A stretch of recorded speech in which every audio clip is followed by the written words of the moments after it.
जो भारत देश की आज़ादी में जिन्होंने अपनी जान न्यौछावर कर दी। देश आज़ाद हुआ। आज़ादी के बाद बाबा साहब भीमराव अम्बेडकर जी और तमाम हमारे वरिष्ठ लोगों ने इस संविधान को देने का काम किया। मैं उनको याद करने के साथ साथ जो आज 13 तारीख जिस दिन हम आप सदन में बैठे हैं, एक ऐसी घटना घटी थी, अगर उस समय सुरक्षा कर्मियों ने अपनी सूझबूझ के साथ, बहादुरी और साहस के साथ अगर उन आतंकवादियों को मुकाबला न किया होता तो हमारे देश के बहुत सारे महत्वपूर्ण नेता जो उस समय सदन में थे, न जाने क्या परिस्थिति बनती। मैं उन बहादुर जिनकी जान गई उनका याद करता हूँ, वहीं श्रद्धांजलि भी देता हूँ। मैं इस संविधान की चर्चा पे जहाँ खड़ा हुआ हूँ, मैं बाबा भीमराव अम्बेडकर जी उनको श्रद्धांजलि अर्पित करते हुए जिन्होंने संविधान को देने का काम किया। हमारा संविधान जो तैयार हुआ है उनकी प्रबुद्ध दृष्टि का परिणाम है कि हमारे पास न्याय, स्वतंत्रता, समानता और बंधुत्व के सिद्धांतों पर आधारित एक महान संविधान हमें मिला है। भारत राज्यों का एक संघ है और हमें विविधता में एकता पर गर्व है। ये हमारा संविधान ही है जिसने भाषाई, क्षेत्रीय, धार्मिक और जातीय विविधता वाले हमारे देश को एक साथ रखा। ये संविधान डॉक्टर अंबेडकर जी ने कहा था कि संविधान की सफलता इस पर निर्भर करेगी कि हम उसके अनुसार कैसे काम करते हैं। ये देखना है विधायिका, कार्यपालिका और न्यायपालिका की जिम्मेदारी है कि इस महान देश का शासन हमारे संविधान में निहित उच्च सिद्धांतों के अनुसार चलाया जाए। डॉक्टर अंबेडकर ने कहा था, मैंने तो संविधान निर्माण का दायित्व बहिष्कृत वंचित वर्गों को अधिकार दिलाने के लिया है। ये वही संविधान है जो समय समय पर हमारा रक्षा कवच बनता है। अध्यक्ष महोदय, ये संविधान हमारी ढाल है, संविधान हमारी सुरक्षा है, संविधान हमें समय समय पर शक्ति देता है। संविधान ही देश की 90% शोषित, उपेक्षित, पीड़ित, वंचित जनता के अधिकारों का सच्चा संरक्षक है। ये संविधान ही हमारा बड़ा मददगार है। इसलिए ये हमारे जैसे लोग और देश के कमजोर लोगों के लिए और खासकर पीडीए के लिए संविधान की रक्षा जन्म मरण का विषय है।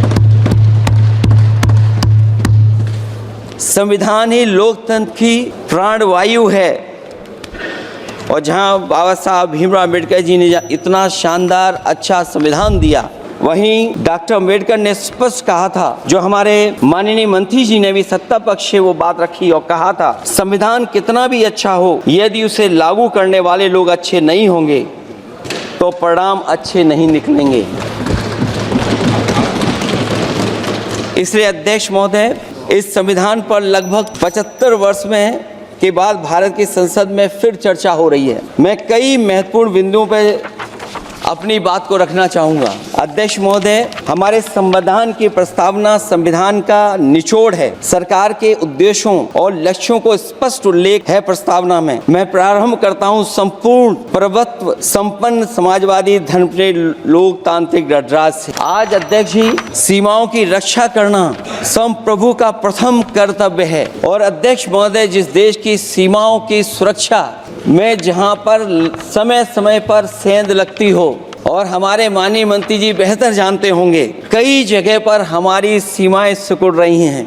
हमारे संसदीय मंत्री राज्य अरुणाचल प्रदेश में चीन के बिल्कुल बगल में रहते हैं। अध्यक्ष महोदय, ये जानते होंगे कि हमारे पड़ोस में कितने गांव बस गए हैं, न जाने कितना वहां पर गांव की तरह घर बसा दिए गए हैं। लद्दाख की तरफ अभी दोनों देशों की सेनाएं पीछे हटी हैं, हम अपनी सीमा में ही पीछे हटे हैं, और चीन जो हमारी सीमा में अंदर आ गई थी, वो हमारी सीमाओं से ही आंशिक रूप से पीछे हटी है। और अध्यक्ष महोदय, उस सीमा के पास एक रिजांगला मेमोरियल बना था। हमारे सरकार के लोग ये जानते होंगे कि जिस समय ये बात उठी लद्दाख को लेकर के, उस रिजांगला के मेमोरियल को तोड़ दिया गया। आज वो रिजांगला मेमोरियल वहां नहीं है।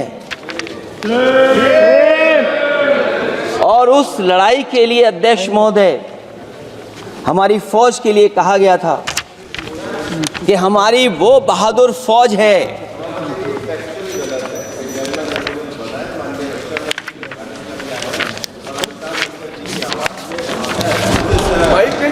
अध्यक्ष महोदय, यही तो फर्क है, कहां पर था कहां पर बना अब।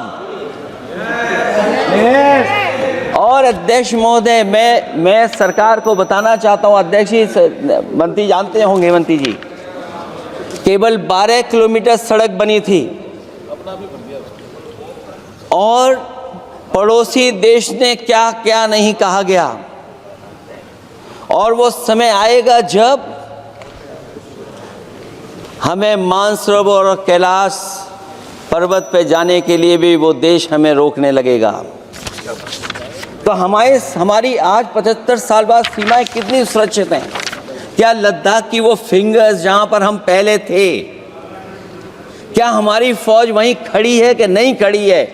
अगर आप रिजांगला मेमोरियल जानते होंगे तो लद्दाख की वो सीमाएं जो हमारे देश के अंदर थी, क्या हमारी सीमा वहां तक है कि नहीं है? आज नहीं है। ये देश समाजवादी गणराज्य बने। समाजवाद का सरल शब्दों में अर्थ है कि समता और संपन्नता हो, लेकिन देश में अध्यक्ष महोदय 2014 के बाद विषमता जिस तेजी के साथ बढ़ी है उसकी कल्पना भी नहीं की जा सकती है। 140 करोड़ में से 82 करोड़ सरकारी अन्न पर जिंदा हैं।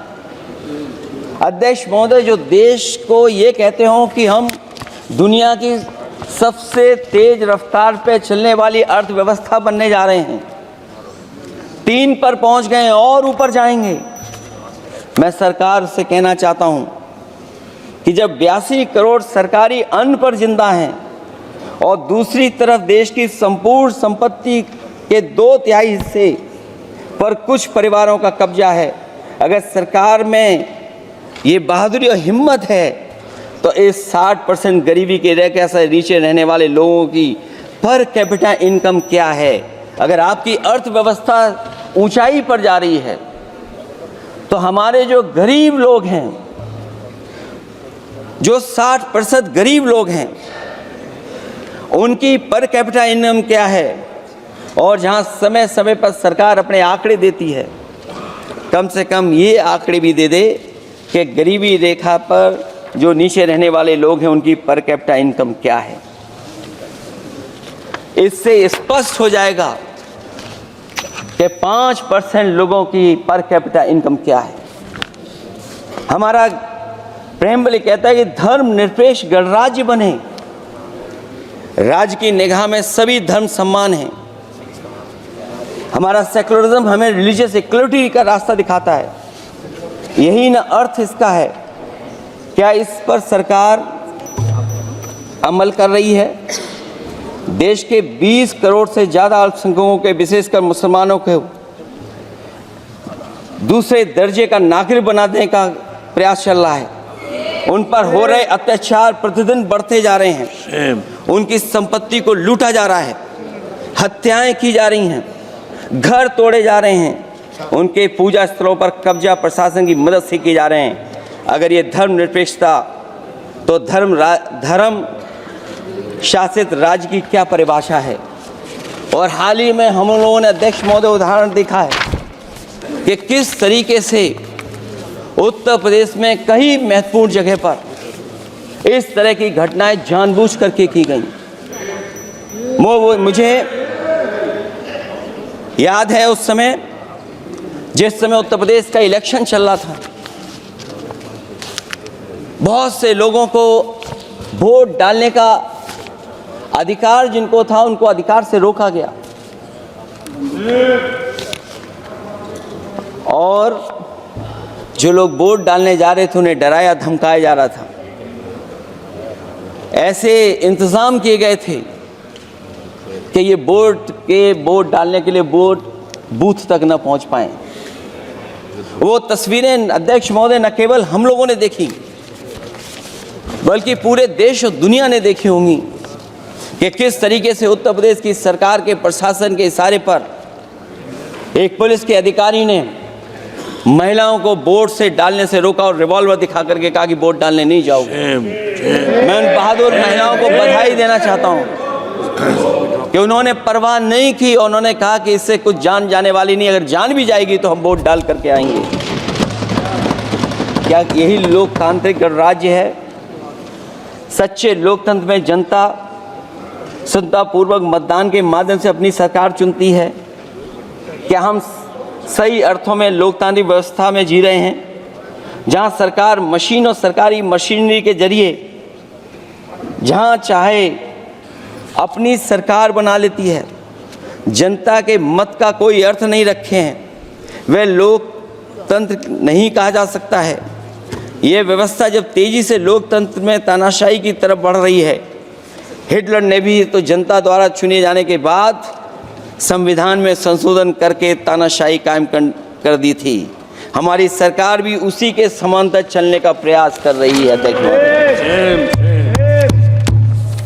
प्रस्तावना में अध्यक्ष महोदय सामाजिक, आर्थिक और राजनीतिक न्याय दिलाने की बात है। अध्यक्ष महोदय, मैं जब सरकार की तरफ से माननीय मंत्री जी को सुन रहा था, उन्होंने जाति जनगणना को लेकर के कहा कि जाति जनगणना कराना चाहें तो करा लें। हम लोग तो उस पक्ष के धर लोग हैं, अगर आप करा सकते हैं तो आप कराइए। नहीं अध्यक्ष महोदय, जब कभी भी हम लोगों को मौका मिलेगा तो जाति जनगणना कराने का काम हम लोग करेंगे। सामाजिक न्याय समाज के अनुसूचित जाति, अनुसूचित जनजाति और अन्य पिछड़े वर्गों को न्याय दिलाने का बड़ा असर आरक्षण था, उसे समाप्त कर दिया गया है। आउटसोर्सिंग और कॉन्ट्रैक्ट बेसिस पर थोड़ी बहुत नौकरियां जो दी जा रही हैं, उनमें दलितों और पिछड़ों का कोई आरक्षण नहीं है। शिक्षण संस्थाओं और विश्वविद्यालय में प्रोफेसर्स और वाइस चांसलर के चयन के समय इनके आगे लिख दिया जाता है, एक नया शब्द का इजाद हुआ, NFS, नॉट फाउंड सुटेबल। सरकारी उपक्रम भेज दिए, प्राइवेट उपक्रमों में कोई आरक्षण नहीं है। अध्यक्ष महोदय, शिक्षा मंत्री जी सूची जारी करें, और अगर ये बात कहीं भी गलत है तो शिक्षा मंत्री जी सूची जारी कर दें। देश के सभी केंद्रीय विश्वविद्यालयों के वाइस चांसलर की ओर प्रोफेसर की एक, मैं तो कहूँगा अध्यक्ष महोदय कि शिक्षा मंत्री जी अगर ये सूची जारी कर दें कि जितनी भी सेंट्रल यूनिवर्सिटीज़ हैं और उनके माध्यम से जितने भी प्रोफेसर्स का अपॉइंटमेंट हुआ है, सब बात साफ हो जाएगी। आप केवल देश के 10% लोगों को ही ख्याल रख रहे हैं, बाकी 90% लोगों का आप ख्याल नहीं रख पा रहे हैं। और जाति जनगणना कभी जाति में भेदभाव नहीं बढ़ाएगा अध्यक्ष महोदय। जाति जनगणना जातियों के बीच दूरियां कम करेगा और तमाम हमारे ऐसे समाज के लोग जिनको न्याय नहीं मिला, जिनको अधिकार नहीं मिला है, अध्यक्ष महोदय कम से कम जाति जनगणना के बाद उन्हें अधिकार और सम्मान दिलाने का काम भी हो सकेगा। इसलिए हम इसके पक्ष में हैं। आर्थिक न्याय के बगैर न सामाजिक न्याय मिल सकता है और न राजनीतिक न्याय मिल सकता है। गरीबी का नाजायज लाभ उठाकर धन्ना सेठों की सरकार चुनाव में पैसा बांटकर राजनीतिक न्याय का भी अपहरण कर लेती है। कर्ज में डूबी बड़ी आबादी महाजन के दबाव में अपनी इच्छा के खिलाफ वोट देने को विवश हो जाती है। चुनाव में सत्ताधारी दलों द्वारा पैसे की भरमार के चलते कोई सामान्य कार्यकर्ता चुनाव नहीं लड़ पा रहा है। बड़े पैमाने पर धनवान चुनकर आ जाते हैं। पैसे के बल पर जब तक आर्थिक विषमता समाप्त नहीं होती, लोगों को राजनीतिक न्याय मिल नहीं सकेगा।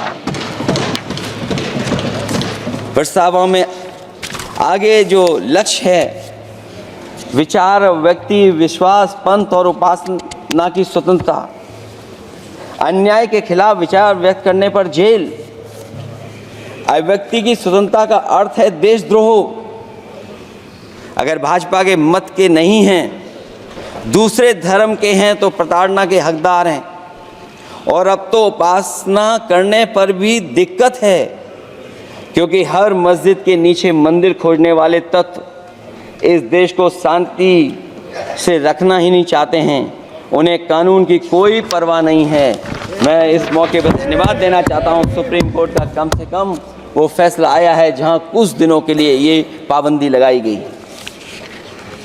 व्यक्तियों की गरिमा और देश की एकता और अखंडता को सुनिश्चित करने वाली बंधुता, ये विभाजनकारी नीतियां संविधान की प्रस्तावना के उस उद्देश्य से जरा भी मेल नहीं खाती है। व्यक्ति की गरिमा लिंचिंग से धूल दूषित हो चुकी है। उद्योगपति सरकारी आतंक से परेशान हैं, हो करके अपनी पूंजी समेटकर देश छोड़ गए हैं और लगातार जा रहे हैं। अध्यक्ष महोदय, आज़ादी के बाद उद्योगपति कभी इतने भारत छोड़ करके नहीं गए होंगे, देश छोड़ के नहीं गए होंगे जितने इनकी सरकार में चले गए हैं। अगर व्यक्ति की गरिमा सुनिश्चित हो तो कोई व्यक्ति क्या अपनी मातृभूमि को छोड़ करके जा सकता है? सरकार इस पर आत्मचिंतन करे। अगर आपसी मतभेद पैदा करके एक दूसरे के प्रति अविश्वास पैदा किया जाएगा तो क्या देश की एकता और अखंडता के लिए एक अशुभ संकेत नहीं होगा?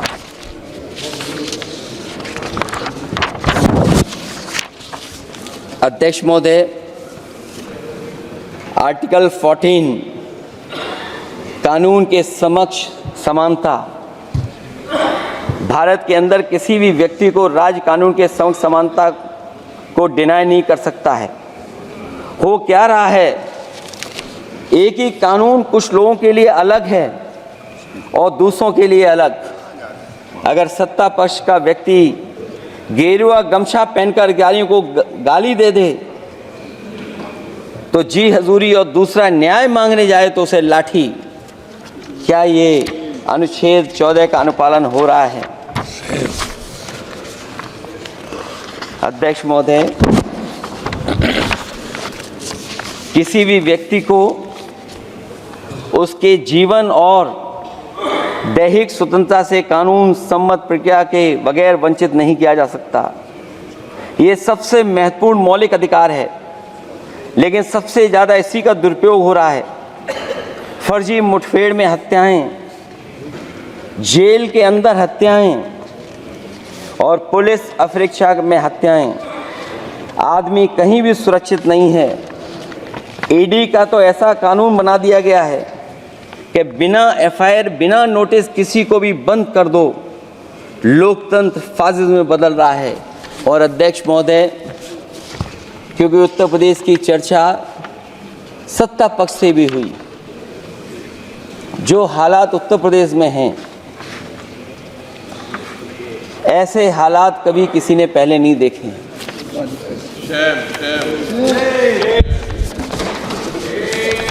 जहां पर कानून की समय समय पर धज्जियां उड़ रही हैं। और अध्यक्ष महोदय, केवल एक घटना नहीं मैं कहना चाहता हूं, ऐसी तमाम घटनाएं हैं जिनके बारे में मैं कह सकता हूं। आज़ादी के बाद अगर हम 75वें वर्ष में इस बात पर चर्चा करें संविधान पर, और आए दिन लोगों को न्याय मांगने के लिए आत्मदाह करना पड़े, तहसील हो वहाँ पे आत्मदाह, जिलाधिकारी हो वहाँ पे आत्मदाह, न्याय मांगने के लिए अगर मुख्यमंत्री आवास में जाना पड़े वहाँ पे आत्मदाह। सोचिए हम किस दिशा में जा रहे हैं। और अध्यक्ष महोदय, किसने नहीं देखा कि टीवी पे चलते हुए लोगों की जान ले ली गई? लाइव देखा है सबने। ये कहाँ का न्याय है? न केवल वो, बल्कि पता नहीं अध्यक्ष महोदय, हमारा प्रदेश कस्टोडियल डेथ में सबसे आगे जा रहा है, महिलाओं के उत्पीड़न में सबसे आगे जा रहा है। ये मैं नहीं कह रहा हूं, अध्यक्ष महोदय, ये सरकार के आंकड़े बता रहे हैं। और न केवल इन चीजों में आगे जा रहा है, बल्कि आजकल जो नए ज़माने का डिजिटल इंडिया है, अगर साइबर अपराधों में सबसे आगे कोई प्रदेश दिखाई दे रहा है तो वो उत्तर प्रदेश दिखाई दे रहा है। ये अलग बात है अध्यक्ष महोदय कि कभी कभी जो डबल इंजन की सरकार चलने वाले जो दावा करते थे, पहले इंजन टकराते थे, अब तो डब्बे भी टकराने लगे हैं। Double engine single driver. और होड़ लगी हुई है कि कभी किसी ने दिल्ली का रास्ता किसी माध्यम से अपनाया था, उसी रास्ते पे चल करके आगे बढ़ना चाहते हैं। इससे खराब इस लोकतंत्र में और क्या हो सकता है? जिन लोगों ने ये कहा हो कि हम नौकरियां दे देंगे, आज नौकरियां कहाँ हैं, रोजगार कहाँ हैं? और अध्यक्ष महोदय, अगर वादा किया जाए नौकरी और रोजगार का, इन्वेस्टमेंट का, और सपने बड़े दिखाए जाएं, ये बात मैं इसलिए कह रहा हूं कि माननीय मंत्री जी भी उसी प्रदेश से आते हैं, प्रधानमंत्री जी भी उसी प्रदेश से आते हैं। आज कई मायनों में, कई आंकड़ों में उत्तर प्रदेश पीछे दिखाई दे रहा है। जहां रोजगार के सवाल पर जो सरकारी नौकरियां इसलिए नहीं क्योंकि आरक्षण न देना पड़ जाए, इसे सरकारी नौकरियां नहीं हैं। आए दिन पेपर आउट, पेपर लीक, न केवल पेपर लीक है बल्कि जानबूझ करके पेपर लीक कराया जाता है जिससे कि परीक्षा रद्द की जा सके। और जो अग्निवीर वाला सवाल था वो आज भी वैसा ही का वैसा है।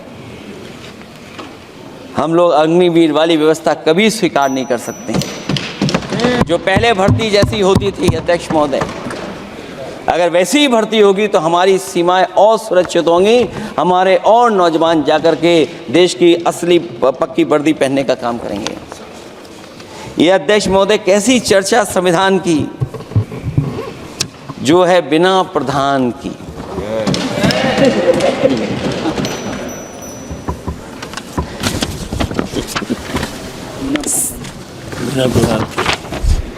अध्यक्ष महोदय,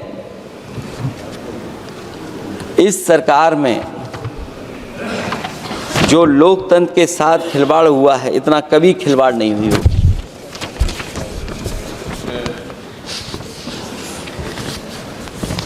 संविधान को परतंत्र बनाकर जो लोग राज करना चाहते हैं, उनके लिए आज़ादी का अमृतकाल सिर्फ एक जुमला है। और अंत में मैं सिर्फ एक ही बात कहना चाहता हूं कि संविधान बचेगा तो न्याय बचेगा, और न्याय बचेगा तभी सबको बराबर मान सम्मान, सबको बराबर मौके मिलेंगे, भेदभाव भी मिटेगा। और भेदभाव का भाव भी इसलिए आज फिर से संविधान को बचाने के लिए एक और करो या मरो आंदोलन की ज़रूरत है। इसलिए अध्यक्ष महोदय, हम आपको भरोसा दिलाते हैं, पिछले चुनाव में भी बहुत सारे सत्ता पक्ष के माननीय लोग ये कहते थे कि हमें इतनी सीटें मिल जाएंगी तो हम संविधान बदल देंगे।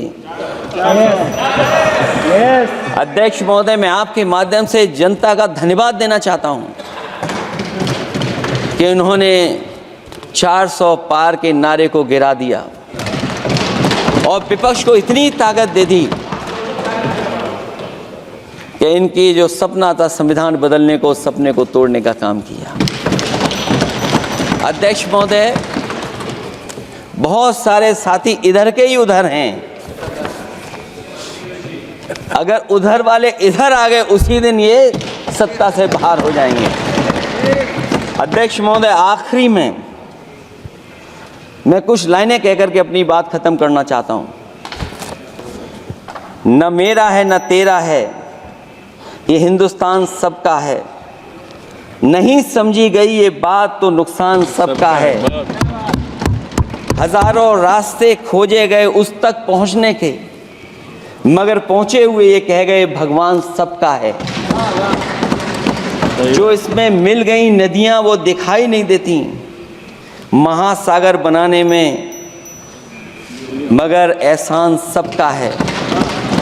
अनेकों रंग खुशबू नस्ल के फल फूल पौधे हैं, मगर उपवन की इज्जत आबरू ईमान सबका है। हमें उम्मीद है कि इस चर्चा के बाद बाबा साहब भीमराव अम्बेडकर जी का दिया हुआ संविधान को बदलने का सपना नहीं देखा जाएगा। साथ ही साथ डॉक्टर राममनोहर लोहिया, जिन्होंने समाजवादी आंदोलन का रास्ता दिखाया, नेताजी ने जो संघर्ष कर करके हम लोगों को उस जगह पहुंचाया, वहीं लोकनायक जयप्रकाश जी ने इस देश को आगे बढ़ाने के लिए समय समय पर संपूर्ण क्रांति का आह्वान देकर के जागरूक किया। मैं उन सबको याद करते हुए एक बार फिर अध्यक्ष जी आपका बहुत बहुत धन्यवाद देता हूँ। इसके प्रायोजक हैं एडवांस कंप्यूटर, निकट इंडियन बैंक, बूढ़नपुर, आजमगढ़। यदि आप अपनी बच्चे को कंप्यूटर की उत्तम शिक्षा देना चाहते हैं तो तुरंत संपर्क करें।